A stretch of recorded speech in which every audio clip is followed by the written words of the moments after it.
Hey everyone, welcome to the Do the Thing podcast. This is your host, Stacey Lauren. Oh my gosh, you guys, I love having repeat visitors on the podcast. It's just so much fun because I already have dived into part of the story and then I get to hear about another part. And also, I'm able to just open up new things that have been coming up since the first podcast that we did together. And that's the situation with the guest I have today. I originally met him through an investment group, investment mastermind that we're both in together. And he also was on the Start a Book Challenge because he wrote a book and he did an episode on that. And then also we did a Facebook Live and he really helped contribute a lot in that community. And now he's actually in the middle of a new journey that he's embarking on. And it's been exciting to see his growth already with the things he's been sharing. And it just feels like such a privilege to be able to talk to him right now while he's at the beginning of this new path for himself. And then it's kind of exciting for you guys to see when someone's starting something new. So you're able to really capture what it takes to do the thing. And it's not all as easy as people think it is. There's actually some mental work that is involved to be able to push yourself through to get to the next level. So I'm really excited to welcome Branden back to the show. Hey, Branden. Hey, Stacey. Thank you so much. I'm so excited. I love talking to you. So this will be really fun. So cool. I know. I love having these conversations and I love how you're able to really just articulate from the depth of, honestly, your soul. I feel it when we're talking, and it's just such a powerful place to be able to be a part of this with you. Yeah, thank you. I mean, it some of the stuff that I talk about is hard, and in some of my content, I get emotional. I just let it out. I don't care, right? I have been through so much in life that I just don't give a shit, right? So I just let it out, and I think people relate to that. I think a little vulnerability goes a long way. So happy to dive into whatever you'd like today. And I think what people don't realize is it's by you being vulnerable and by people being able to see that, it opens the space for them to be able to be vulnerable too. And then for them to get the courage to try something new because they're seeing it from you. That's correct.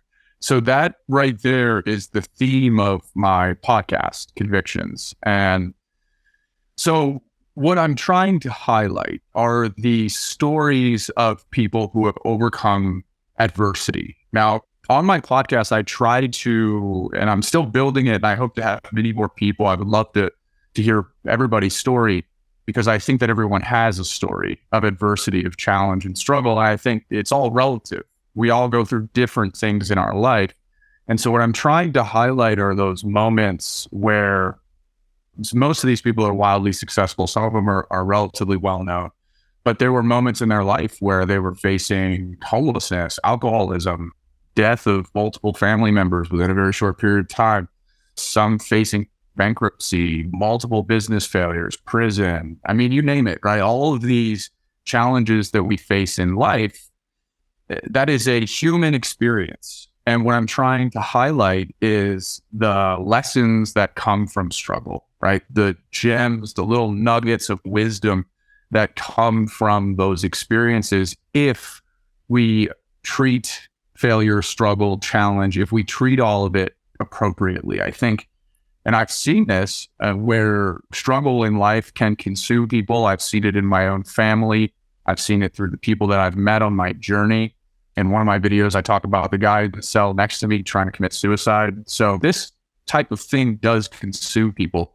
And what I'm trying to highlight are the folks who found a way out and what they learned from those lessons. And I think that to me, it's just incredibly valuable because I think that it's popular to tell the highlight reel story and it's good marketing and it's all this other stuff.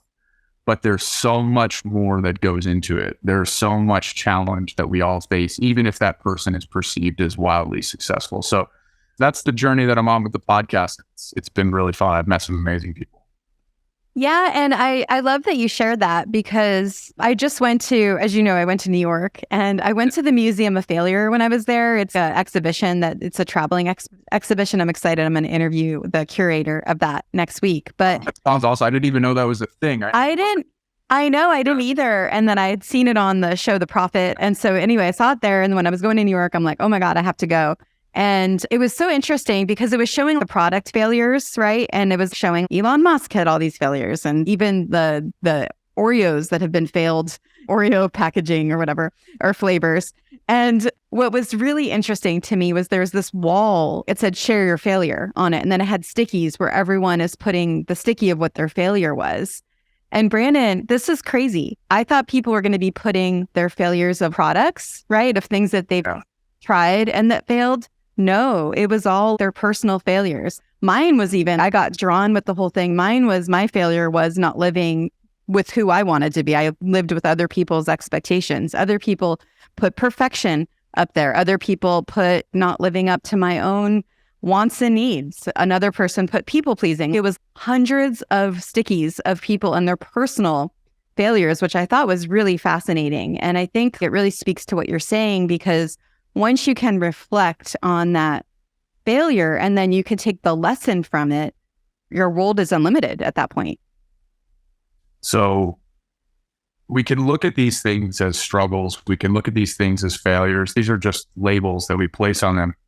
I try to place a different label on what I went through, and I think there's an opportunity for everybody to do the same. And these things are defining moments in our life, right? You know, the real you comes out when the shit hits the fan. The real you will come out when things are not going your way. When you do fail, do you pick yourself back up, right? Do you restructure your life? Do you build the discipline? Do you have that within you?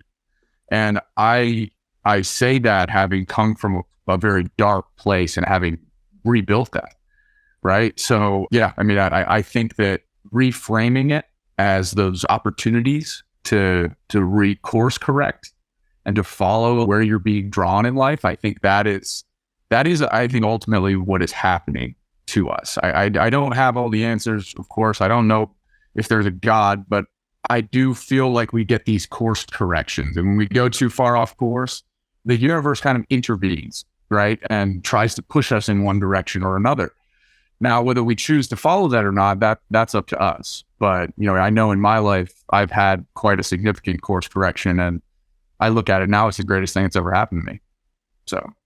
Yeah, and I love that when you say that too. And for the listeners that if this is their first time listening to you, I'm sure they'll want to listen to this episode and then go back to the episode that we did together, which is episode number 134. You can hear Branden's full story. But do you mind, for the people that haven't listened yet, just share a little bit about what brought you to this point right now?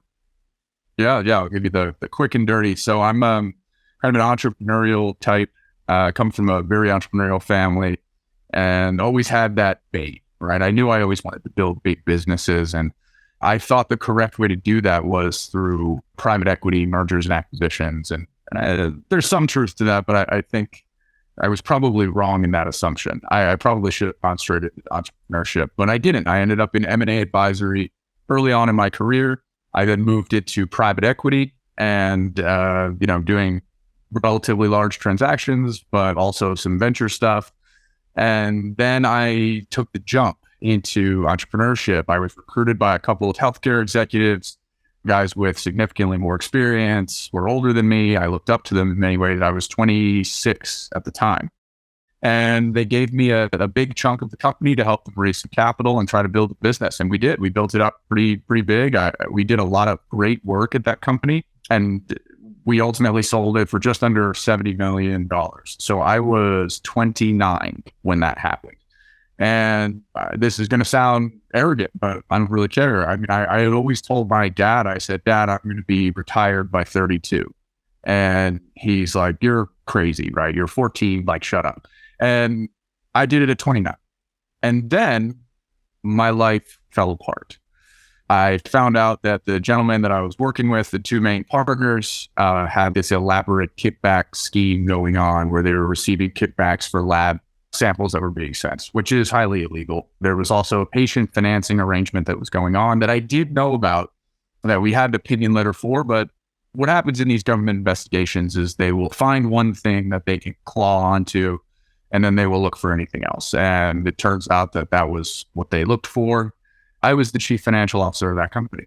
And so that's kind of how these things go. And so I was faced with a very difficult situation where I had to accept responsibility for what had happened. And at the time, that was very difficult because I felt it was unjustified. It was also extremely traumatic. Right after I sold the company, I had started building up a real estate development company that was doing very well. We did almost $40 million in our first year in deals, total developed value.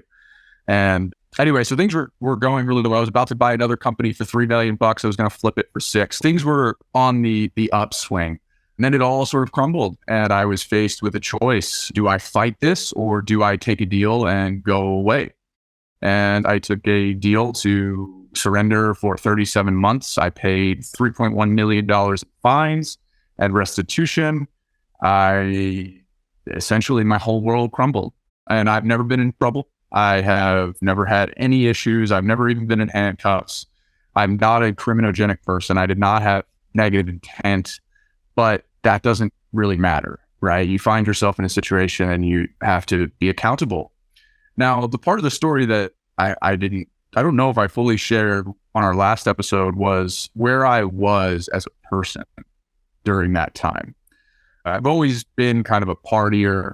I've always liked to drink, and I've traveled and partied, and I've done all we'll call it the Instagram worthy stuff, although I never posted it. I lived that life. And by the time this all had happened, my partying was probably getting a little bit out of control. Then when it did happen, I really went off the deep end, right? And so I started self-medicating with alcohol constantly. Not constantly, but every day. And didn't take care of myself, was unfit, was so anxious and depressed and afraid and scared. I was the lowest version of myself that I'd ever been. And when I went away, the first thing that happened to me was I was placed in solitary confinement for about 22 days. And I do videos on this exact topic, talking about how nasty it was. There's also a section of my book where I talk about it as well. But it was in this moment that I decided that I was going to pick myself up and I was going to become the person that I believed that I should be. And it started with fitness. It started with mental health. It started with reading and learning and studying the great minds of history. And I made a promise to myself and my wife that I would take this terrible event that has happened to me, which for me, some people, and I know plenty of people in this world where they're like, I've been to prison multiple times. I don't care. For me, this was devastation, right? This was the worst thing that could ever happen to me. I'm sure there are other white collar business people who that is their ultimate nightmare as well. So I decided that I was going to turn this horrible event into something that lifted others up around me. I was going to do something good with this terrible event. And before I went away, I actually wrote a book, my first book, and a course, and I licensed that content to somebody who now distributes that material to prisons around the country. While I was away, I volunteered in the GED department. I taught people how to read. I met several grown men who did not know how to read. And I also taught several workshops on positive things like building a positive mindset, entrepreneurship, financial literacy, how to build a release plan so that these guys could leave and then go into something sustainable that would not bring them back to prison. And so I fell in love with that work, right? I was like, I'm a teacher, like, holy shit, I didn't even know this, right? And so that's why I say that was one of the best things that ever happened to me. It gave me the opportunity to figure out more about myself. But that's because I dug for those lessons. I looked for the gold in my failure. And I've continued to do that. And so now what I'm doing is I'm building a brand, my own personal brand around my story, but trying to share the stories of other people who have been through great challenge in life and the lessons that they learned. And I'm also now building a coaching program for taking your most difficult moment in life and using it as your fuel to essentially unleash your superpower. And so that's where I'm at now. That's what I'm up to. I apologize if that was longer than you hoped for, but yeah, I think that'll give everybody kind of sufficient context. Yeah, it was so perfect because I think what's cool too is you kind of reflected since our last episode and now you're realizing a few more things that we can talk about too. Yeah. Because I think that idea of where you were before prison, even before you got indicted, right? That's when you were the lowest version of yourself. And you're we're thinking, all these people think, so many people think, oh, when I have X or when I do the X and all these things, that's when life's going to be good, right? And you had that you were that and it's still like it wasn't. And I think that's really important for people to understand. It's like when you're constantly searching for something, you might not be searching for the right thing. So yeah, can I share a story about that? Oh, I would love to. Yeah. Yeah. So the moment that I'd always dreamed of getting like a huge exit, like a business exit. And this is like the entrepreneurial Mount Everest, right? This is what every entrepreneur aspires to. And I'm not trying to make this sound like a bad thing. It's not a bad thing. I'm just going to share my experience. And so it was selling a business is very difficult. Buying a business is very difficult. We get the highlight reel, as I said, from the Forbes and Entrepreneur and all this other stuff, but there's so much behind the scenes that goes on. It's very painful on both sides. And after we had consummated the transaction, I remember sitting at my desk, just like I am now. You roll into the office, you pop open your phone, you pull up your TD Bank or whatever it is, and you look at your bank balance like you have 1,000 times. And I remember seeing a number that was so big that I was like, what? Like, is this real? You're not believing it. And in that moment, I didn't feel happiness. I felt regret. I felt total and complete regret because I was like, I just traded this thing that I love. I loved what I do. I love this team of people. I loved everything about that business. Even though things unfortunately did not end well, there was a lot of heart and soul that went into that. And I felt like I had traded all of that for some numbers on a screen, which is what money is, right? And so that was really a difficult moment for me. But at that time, I was already a multimillionaire at that point. So it didn't really feel that different. I was, living the life. I was living in a penthouse. I had $500,000 in cars. I could buy anything I want, right? And so traveling the world, but I was not living in alignment with who I was, right? I was, like I said, my behavior was, I was fine, but I was drinking too much. I wasn't taking care of myself. There was no investment in mental health. I was generally pretty miserable, although extremely rich. And I think a lot of people don't talk about that because it's, maybe a little bit unpopular, but it wasn't necessarily that. It's not that being rich is bad. It's just that I wasn't doing the right things for myself. I hadn't built my wealth on a solid personal foundation. And that's what I do now. And that's really what my coaching program is all about. Yeah. And I think that's why we connect so well, because I kind of went through something similar after I exited my business. I had it for 20 years. And then I had all these employees and constant just brainstorming, talking, strategic meetings. And then all of a sudden it all stops. And you're like, and then you kind of look and you're like, okay, I have the money. I live in my dream place, whatever, all these things. And you're like, if I'm still not happy, what's really wrong with me? And so then that's where the work starts. For me, then it was other things. And then for you, it was when you went to prison, that was when you were able to get your reset. But I think a lot of people don't realize that. And I think what's good about that, about people knowing that, is that inner work is something we can all do. And then once you get the inner work, that's when your external world kind of matches that. Oh, and it accelerates, right? Mm-hmm. Because you're doing things that are in alignment with your true purpose. And also you're healthy, both physically and mentally. And I believe that is the foundation for everything.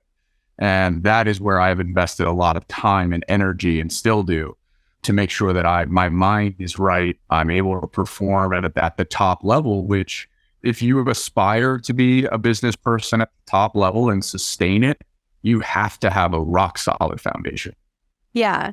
I'd love to also talk about, and we have this in the full episode, you guys, if you want to go back to it, feel free to check it out. Like I said, it's 134 on the Do the Thing podcast, but I don't think I went into the contribution side of it as much as I wanted to just touch on that now. Because when you're in prison and you're doing that stuff where you're helping people with all the things you were doing between the GED program, the entrepreneurship program, you mentioned, holy shit, I'm a teacher, right? And you're getting this feeling of contribution. I just wanted to see if you wanted to talk a little bit about that, because it seems like now that's where you're at.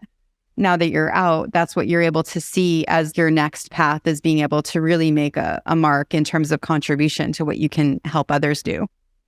So there's more backstory to it. I've always loved helping people, right? I'm softy inside, right? Like I come off as a little intense and aggressive, but I'm a loving person. It all comes from a place of love. That's how I deliver it.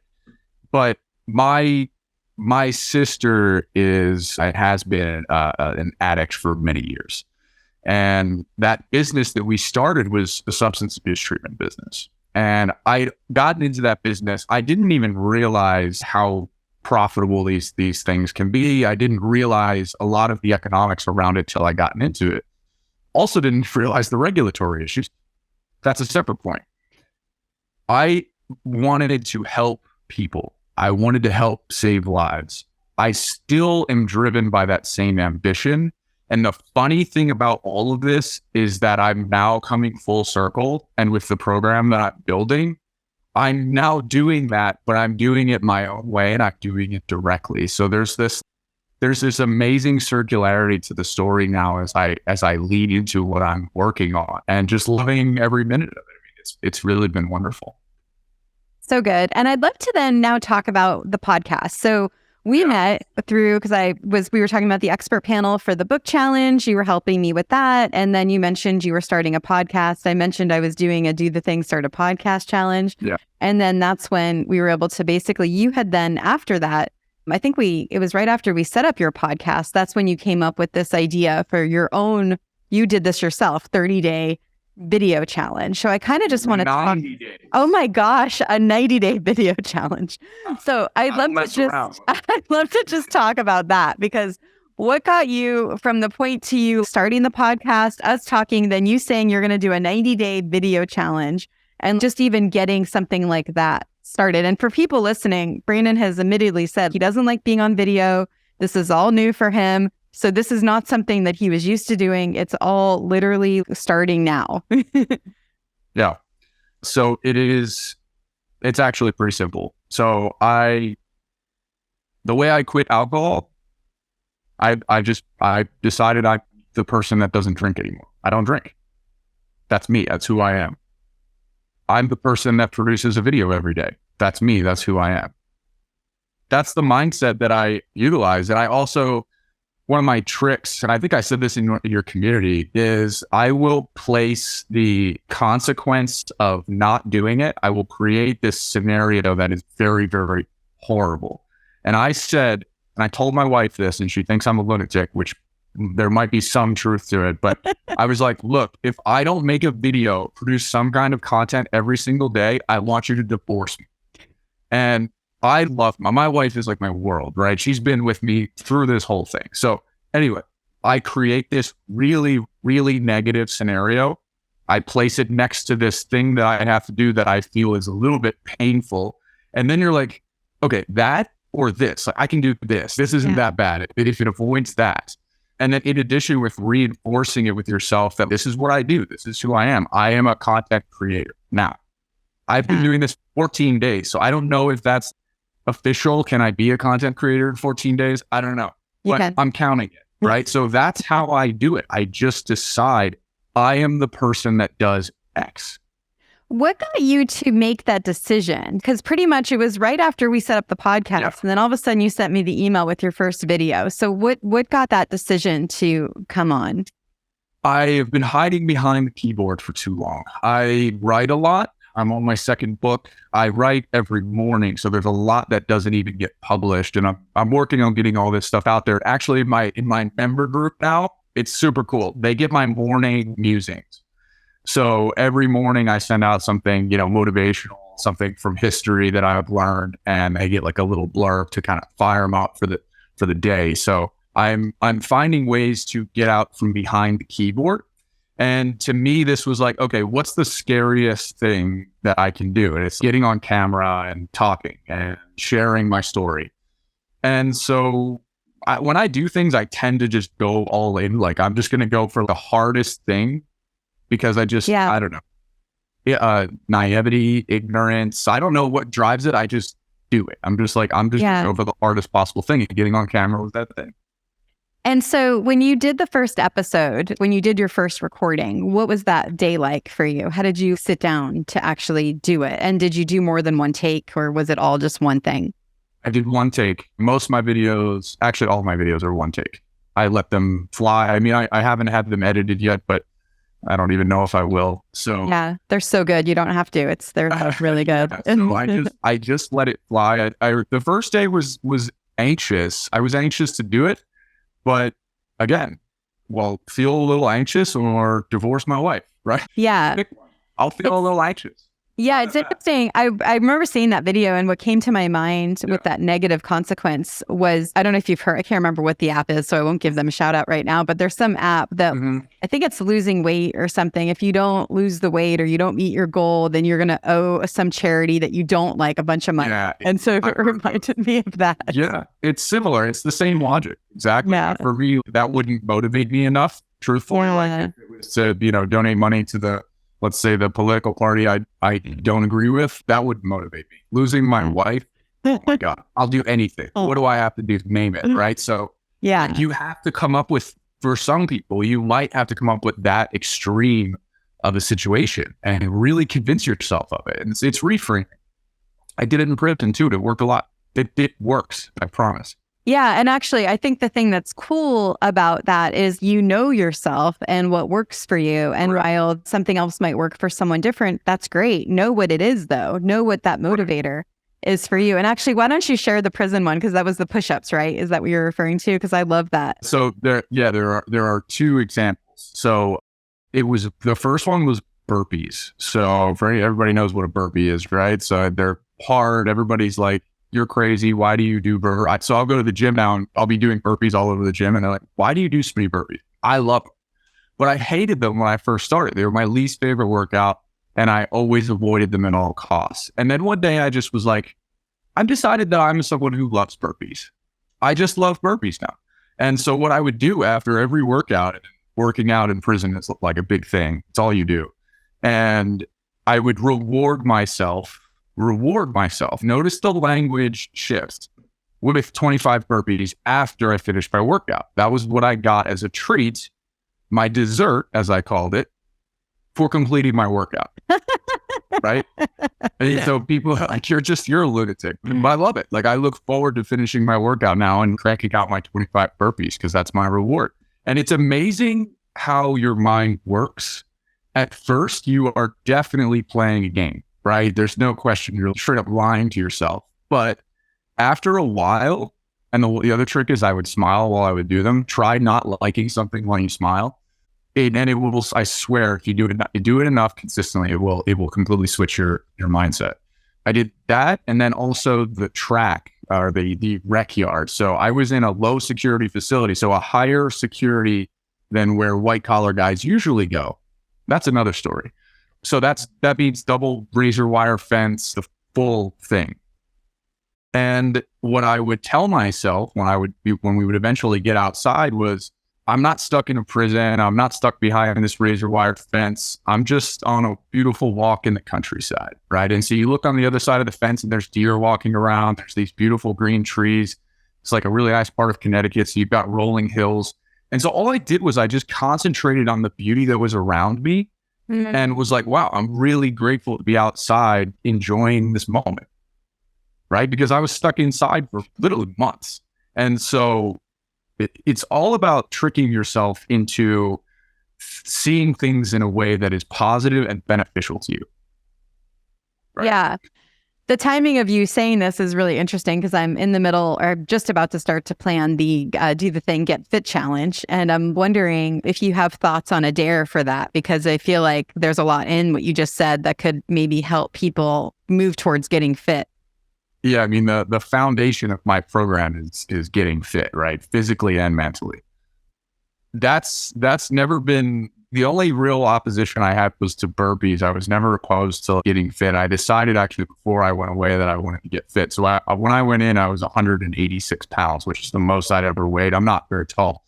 And so when I came out, I was about 152. Wow. Or something like that, right? So I lost a lot of weight. I was actually too skinny because you're underfed. And I'm probably 165 now, but absolutely chiseled in every way. And I'm proud of that because I've worked for now years to get to that point. So how do you motivate people to get fit? Well, so Ed Milet has a good one. For anybody who doesn't know Ed Milet, look him up. But what he says to himself is that if I don't go to the, and Ed is a wildly successful guy.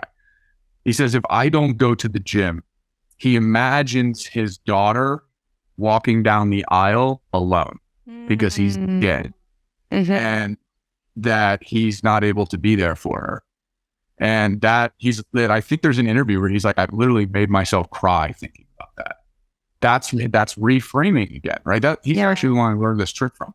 And so if you're thinking about the consequence of not working out, I mean, look it up. Like the science is as clear as day. It is extremely beneficial for your longevity, your overall health, your quality of life, not just lifespan, but health span. And then in addition, the mental benefits. I wake up at 4:55 every single day. I work all day until 4 p.m. and I go to the gym for an hour and a half. I come back and I work until 9 p.m. That's my schedule. That's what I do every single day. And I firmly believe that I have the energy, the confidence, and the stamina to be able to do that because I work out every single day. So the benefits are just unreal. But if you have to use a negative reframe, use it.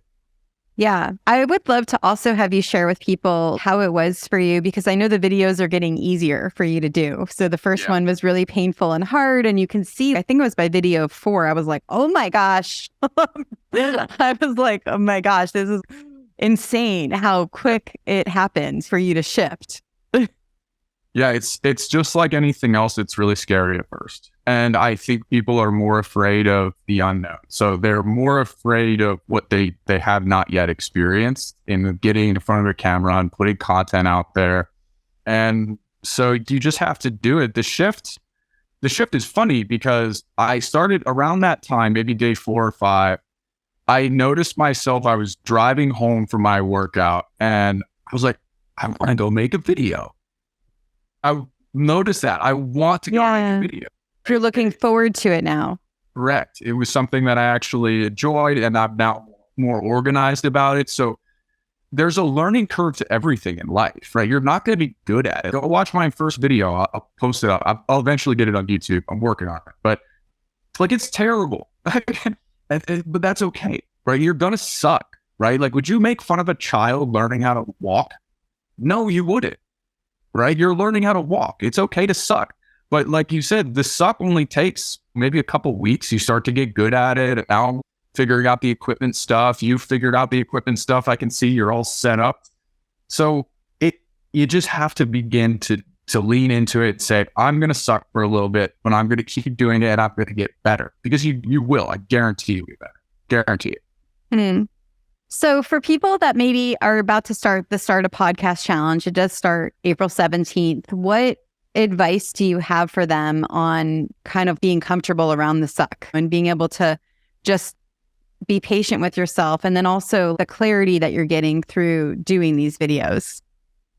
Yeah. So the podcast thing, practice. So what I would do for mine, I do these I try to hype people up in my introduction. It's like, I don't know. I don't know why I do it. I find it fun and it gives me the opportunity to do a lot of research on my guest. And I believe that is just a demonstration of respect, that they're giving me time. I need to do my research and learn about them. And so I do this really long built up introduction. It takes me days to prepare for it. And what I did before my first ones is I would write it out, I would script it, and then I would just practice. I would go through my questions. I would film myself going through my questions. I didn't share that with anybody, but that was my way of being prepared. And what I've found in life, in my lessons, in my personal life and my professional life especially, preparation is the key to victory. Just prepare. Do it ahead of time. Do it at night when you're by yourself. And just practice. And before you know it, you'll have more confidence. You'll feel comfortable going into that situation because now you've done it 10 times. Even though it wasn't game time yet, you've practiced. You feel prepared. That's a trick that I use all the time. And what would you like to share with people in terms of the clarity you've been getting from being able to both do the podcast with the interviews you're doing and then also with the videos that you're doing daily? So the clarity is really... it's about acknowledging who you really are, accepting that and leading into it. And I think on camera, it's easy to have a certain filter. I'm filtering so many F-bombs right now. You have no idea. Like, you're always going to have a filter, but I think to the extent that you can be authentic and just lean into it, it allows you to feel free, I guess. You feel like you're being yourself, and that's a very good thing. And I think it's a reinforcing behavior, a positive reinforcing behavior. And I think also as you verbalize, whether it's your story or a topic you're talking about, it's different to write. It's another thing to speak, right? And so like in my writing, when I want to edit it, I read it out loud because I can tell the difference. And so when you speak something out loud, you are forced, I think, to articulate it better. You are forced to have more cogent thoughts. And so there's a lot of clarity that just comes through the act of speaking it. And you mentioned earlier, I wrote down my version of what you said, so I can't remember exactly what you said, but I had this happen with me where once I started doing the podcast and I started speaking things out loud, all these dots connected in my life, and I started to see the circle. And I think that might be the way you worded it. I'd love to hear, is it by you speaking things out loud, is that how you're starting to see this thing, all your life, the things starting to connect together?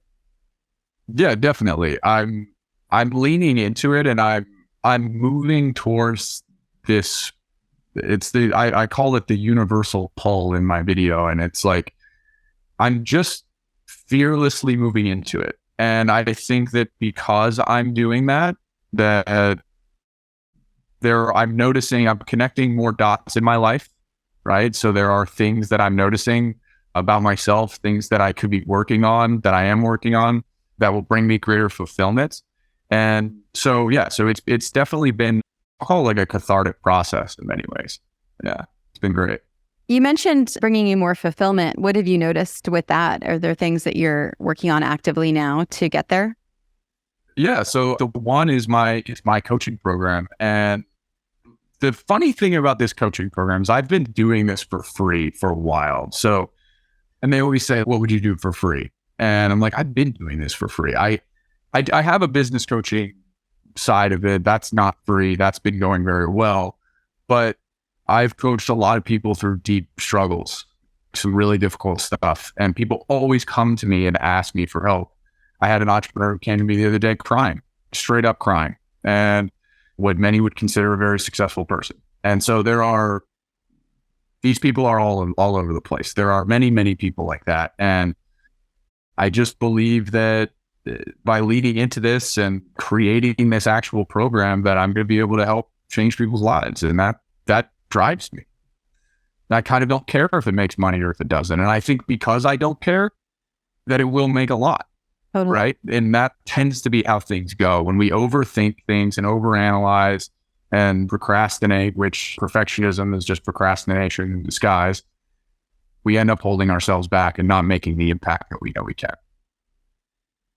And I'd love you to share more about your program. You mentioned it's going to be getting fit from the outside and the inside. So can you share a little bit more about what you're going to be doing? Yeah. So it's about helping people to take control of their journey. And I think my original target and my branding is the white collar savage, which is this persona that I think sort of encapsulates me, because I'm a white collar kind of business guy, but I'm also very into health and fitness. And if you've seen my workouts or anything like that, you would see that they're pretty crazy. And so I've sort of combined these personas, and in many times in my days in private equity, I was called a bulldog. That was my nickname, right? I will run through walls to get things done, and I will run through walls for the people I care about. No questions, right? I will do it. I will find a way. And so this white collar savage brand encapsulates that. But really it's about helping people take control of their journey through structure, right? And I think that I look back in my life and I realize I didn't have the structure. That's why I was overweight. That's why I was out of shape. That's why my mind was a complete mess. My life was misaligned. And so I look back at all of those things and I realize I didn't have that foundation. And so it really is, there are 7 pillars, right? So we've got the first one, which is building a rock solid ironclad mindset. And that comes through discipline. The second one is mentorship, right? And so now we're building a community of people who are all moving in the same direction, trying to take control of their journey, crush that negative self-talk, and eventually kind of go off and achieve what it is they want, become the person that they admire most. Then the third one is obviously getting healthy. And the way I have it written out is get healthy, get ripped, and look good naked, right? And the idea is you want to have a little bit of swagger, right? You want to have that confidence in your life, that cool, like, you know what? I feel good. I look good. I can walk into a room and I feel comfortable. We all want that. Let's be honest, right? Just tell it how it is. The other one is the fourth pillar is be congruent, right? And so I learned this from my mentor, who I paid a tremendous amount of money to help me kind of get through what I needed to. Well worth it. And it basically is, I'll never ask somebody to do something that I'm not doing myself, right? So I walk the walk and I try to lead from the front. Number 5 is living in the service of others, right? And so that's a firm commitment to try to help save and improve the lives of other people around me. Number 6 is finding meaning and purpose equals wealth, right? So what we were just talking about leading into this program, I'm confident that I will create something beautiful because my heart is in it and I'm being pulled in this direction. I know that this is where I'm supposed to go. And so helping people figure out exactly what that is, but do it with having the right foundation already in place.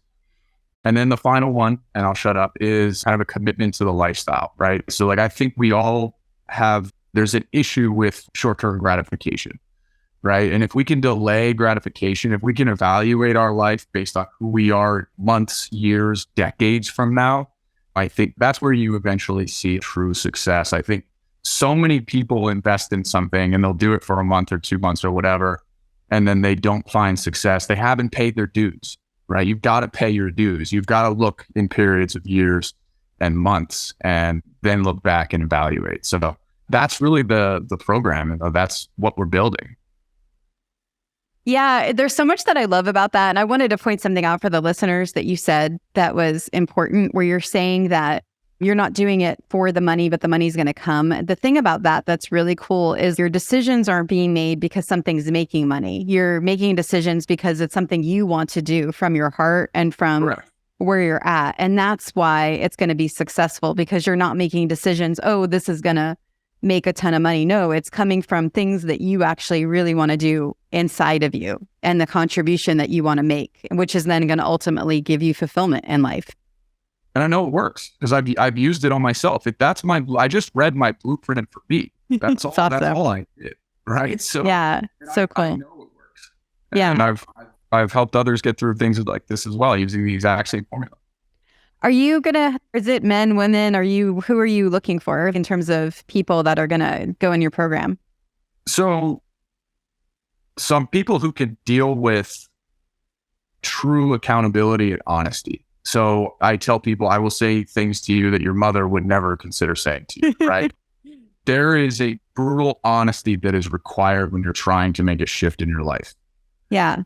And I don't care if you're a man or woman. I don't care. If you're trying to be the best version of you, to be the person that your husband or your wife admires, that your kids truly look up to, that the people in your company revere. If you want to be that person, you have to have somebody who's coaching you through that, and they have to be able to call you out on your blind spots. So my program is geared towards the high achiever who's trying to overcome challenge in life. But I just signed our first client, and it's a young entrepreneur, 22-year-old kid. And he's really just looking for, how do I elevate? How do I level up? He's been in business now since he was a teenager, and he wants to do better. He wants to play in the big leagues. And so he understands that he needs this foundation if he's going to play at that level. Yeah. And I think that's what's so powerful is you know it from such a deep level from all of your lived experience, right? From going from, and I don't know if you're comfortable with me saying this, but it's like you have, because I think that's what I call like golden handcuffs for a while, right? Where you're kind of feeding on the success train. Then you got the real handcuffs. Then you got out. And what are the new handcuffs? What is that? It's just the release of it all. I went from golden handcuffs to real handcuffs. You know, that actually is pretty good. I might steal that from you. But now we need to think of what the new thing is. So you're from golden to real to what? To blowing up the hand. Now I've blown up the handcuffs. We'll come up with something. But okay. You're onto it there. Yeah, no, there's something there for sure. Because I think it's true. So many, I mean, I've seen it. I'm with my network and there's so many people that are surrounding me that I've seen so unhappy, exhausted, depleted from just the high achiever mindset. And to now have the combination of both, of true meaning, true purpose, true fulfillment, and also knowing, okay, that's not the cherry. The cherry is being who I am inside. And then everything else then can come from there. So well, Branden, I am so excited to know you. I feel honored and privileged to be a part of your journey. And I'm just cannot wait to see what is in store for not only you, but for the people that you're able to impact. Yeah, thank you. I'm very excited. I'm glad that we're documenting this journey together. You've been like I don't know, I've assigned you as my accountability partner throughout this whole thing. So I'm glad that we're doing this. It's awesome. Thank you. And what would be your one piece of advice for the people listening on doing the thing? And feel free to do different advice than you did the first time. Let's do the fucking thing. Do the fucking thing. That's my advice. And that's how I communicated my coaching program. So great. I love it. And for the listeners, do the thing. Don't wait for opportunity. Create it.